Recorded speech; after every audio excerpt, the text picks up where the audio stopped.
Algumas reflexões sobre o 10º domingo do tempo comum, ano B. Podemos iniciar a reflexão com uma pergunta. Qual seria o tema central das leituras deste domingo? Proponho como resposta a divisão e suas consequências em família. Segue-se a esta primeira questão uma outra, se aceitamos a resposta dada. Qual é a origem da divisão? Ela é interna ou externa ao ser humano? Sabemos que Gênesis 3, 1 a 24, narra como os nossos progenitores se deixaram seduzir pela proposta de ser como deuses, conhecedores do bem e do mal. Com isso, abriram mão do que já eram, imagem e semelhança de Deus. Gênesis 1, 26. O relato da queda original é muito movimentado pelos diversos diálogos da serpente com a mulher e de Deus com o homem. Com uma pergunta e uma resposta, tem início o diálogo de Deus com o homem, que revela o seu medo e a razão do mesmo. Diante disso, o Senhor Deus quer saber como se deu o fato. Quem te disse que estavas nu? Em outras palavras, foi por revelação ou resultado da desobediência?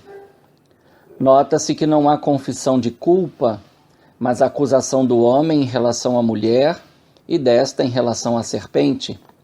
Os dois se defendem, julgando-se enganados. Então a resposta está dada. Foi por desobediência. Segue-se a sentença divina numa ordem inversa. De Deus à serpente, depois à mulher e enfim ao homem. A maldição recaiu sobre a serpente e o solo. A mulher não coube maldição, mas a dificuldade ao dar à luz, bem como a sua dependência do homem. A este, porém, coube a dificuldade para fazer o solo produzir e dele retirar o seu sustento. Contudo, as maldições pronunciadas ficam subjugadas à primeira promessa de salvação, que, para acontecer, deve colocar em prática a ordem da multiplicação da espécie humana, conforme Gênesis 1, 28.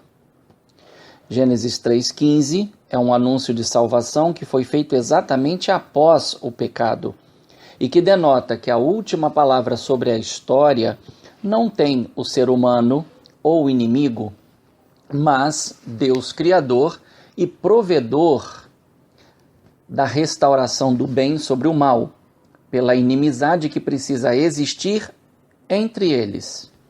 Jesus. Cumprimento de Gênesis 3,15. Com isso, se chega facilmente ao trecho evangélico, Marcos 3, 20 a 35. A sua compreensão exige que sejamos capazes de perceber os elementos que giram em torno da família. Jesus voltou para casa. Os parentes de Jesus. Se uma família se divide contra si mesma, ninguém pode entrar na casa de um homem forte. Chegaram sua mãe e seus irmãos. Tua mãe e teus irmãos estão lá fora. Quem é minha mãe e meus irmãos? Aqui estão minha mãe e meus irmãos. Quem faz a vontade de Deus, esse é meu irmão, minha irmã e minha mãe. Notamos que são todos elementos que giram em torno da família. Em Marcos, encontra-se uma dinâmica interessante que movimenta o ministério público de Jesus pelo jogo espaço-geográfico, entrar e sair, fora e dentro. Tal dinâmica, fora, dentro, sobre os exorcismos, fica exemplificada no debate com os mestres da lei, vindos de Jerusalém, para os quais Jesus utiliza a metáfora de quem pode entrar na casa de um homem forte e roubar. Roubar é fazer sair os seus pertences. Na lição sobre os parentes, também fica clara essa dinâmica. Eles não conseguem entrar e Jesus não consegue sair, porque a multidão está entre eles. As multidões causam dificuldades para Jesus e seus discípulos, a ponto de eles não poderem se alimentar. São as exigências da missão que provocam renúncias, até mesmo do atendimento das necessidades básicas. Parece que devido a isso, tem-se a primeira hostilidade e preocupação dos familiares de Jesus. Assim, a atenção é direcionada para as dificuldades que surgem dentro de casa e não mais ao longo do caminho, no qual várias curas aconteceram. Jesus volta para casa depois da eleição dos 12, mas ao invés de encontrar uma ocasião favorável para refazer as forças, tem diante de si uma nova polêmica com os mestres da lei, que o acusam de agir em nome de Belzebu. Belzebu é um nome que se encontra em 2 Reis 1, 2-16, e a união de 2 nomes, Baal-Zebul, Senhor das Moscas. Alonso Schockel vai dizer algo bem interessante a respeito disso. Na nota da Bíblia do Peregrino, se lê: o fato de serem letrados e descerem de Jerusalém confere-lhes certo caráter oficial, ou ao menos oficioso, como os enviados do templo para interrogar o Batista. João 1,19. Com sua brevidade, Marcos cria a impressão de que os letrados trazem já confeccionada a sentença. Belzebu é um dos nomes tradicionais do diabo, tomado do deus de Acaron, que está citado em 2 Reis 1. A quem liberta os possessos, declaram o primeiro possesso, aliado subdoloso do chefe dos demônios. Zebul significa provavelmente príncipe, aludiria ao forte da casa, que será preciso amarrar. Já o termo casa e o seu domínio assumem o centro da cena, porque a casa em Marcos é o lugar por excelência onde Jesus se encontra com os seus discípulos.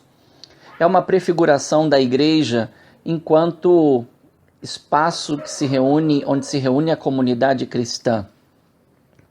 Jesus se defende por meio de uma parábola, pela qual interpela os seus interlocutores para que percebam a força que nele opera, o Espírito Santo.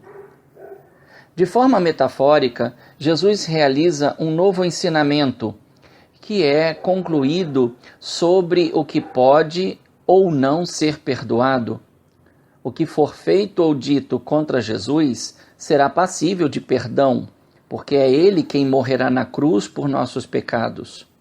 Mas para a injustiça feita ao Espírito Santo, não haverá perdão, pois é negar a graça que tudo renova em Jesus Salvador.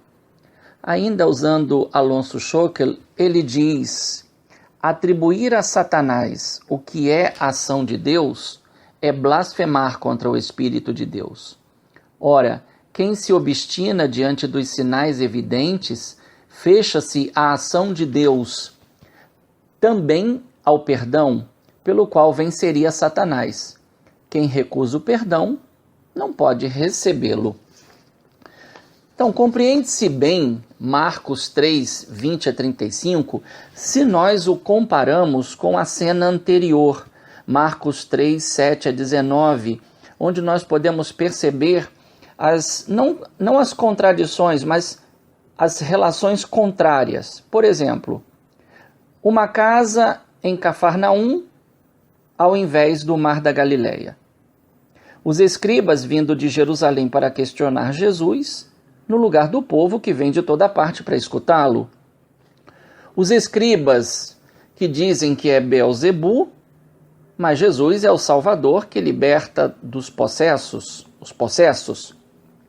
Enfim, a multidão que está cercando Jesus, enquanto que os familiares, pelo vínculo de sangue, estão fora e só entrarão fazendo a vontade de Deus. O centro da questão é bem definido por Jesus, que descarta a base da acusação para ficar do seu lado. Como família, é preciso fazer a vontade de Deus. Belzebu é causador de divisão dentro e fora da família. Para vencê-lo, é preciso abrir mão de tudo, para fazer a vontade de Deus. Assim, mãe e irmãos são os que se reúnem em torno de Jesus, aprendem a sua palavra e a põem em prática. Sabemos que na antiguidade os males não explicados, ou que se não encontravam as causas, eram atribuídos a forças demoníacas. O que espanta nesse trecho é atribuir o benefício e a libertação do ser humano a Belzebu e dizer que é quem age em Jesus. A reação de Jesus, mais do que fazer uma defesa pessoal, mostra a sua autoridade. É o mais forte, que entrou no reino de Satanás e o amarrou para livrar, roubar os que ele tinha roubado de Deus desde o episódio do Jardim do Éden. Primeira leitura. A luta de Jesus contra os seus adversários permite compreender os combates dos apóstolos e de toda a igreja contra os opositores do Evangelho, boa nova de libertação. Assim, podemos compreender o sentido da segunda leitura. Com a sua difusão, a vitória de Jesus sobre Satanás e seus seguidores se estende pela difusão do reino de Deus e se multiplica para a sua glória. É a vitória da palavra de Deus sobre a torpe palavra do inimigo, que só deseja desencaminhar o ser humano do plano divino. A comunhão com Cristo vivo e ressuscitado assegura que nenhuma tribulação nessa vida pode afastar o cristão de Cristo, mas o aproxima ainda mais. Ao ser humano, agraciado por Cristo na unção do seu Espírito, cabe lutar contra todas as forças causadoras de divisão e se empenhar para promover a comunhão e a unidade da família humana, em particular, no nosso caso, a união da Igreja. Essa luta é possível porque ela já tem o resultado da vitória em Cristo, que por ser o primogênito ressuscitado dentre os mortos, assegura a ressurreição aos seus familiares discípulos, executores da vontade de Deus. Jesus venceu o inimigo. Tenha o nome que tiver, ou lhe for atribuído, porque cedeu apenas à vontade de Deus, e por esta às urgências salvíficas do ser humano, desejoso de ser livre não só dos males físicos, psíquicos, espirituais, mas se ver livre do maligno, como nos ensinou o Senhor a rezar no Pai Nosso. Defende-se do mal quem promove o bem, porque no Senhor se encontra toda a graça e copiosa redenção. A todos um bom domingo no Senhor.